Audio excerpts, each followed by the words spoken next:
The bleeding heart plant, Latin, Dicentra Spectabilis, is a popular perennial plant with lovely and unique heart-shaped flowers. The plant typically grows about 2 to 3 feet tall and wide and features delicate, fern-like foliage. The stems are usually arching, and the leaves are a bluish-green color.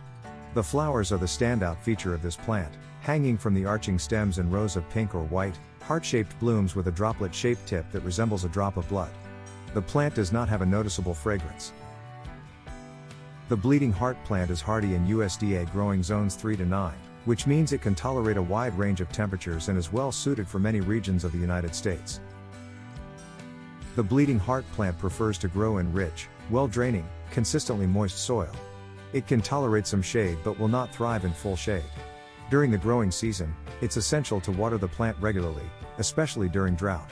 Applying a layer of mulch around the plant's base can help retain moisture in the soil. After the flowering, it can be cut back to encourage new growth. Planting requirements: the bleeding heart plant can be planted in the spring or fall. When planting, choose a location that receives partial shade or filtered sunlight, and ensure that the soil is well draining. It's recommended to plant the bleeding heart about 2 to 3 feet apart to allow for sufficient growth. To plant, dig a hole slightly wider and deeper than the root, gently place it into the hole, and cover the roots. After planting, water the plant thoroughly to help it establish itself.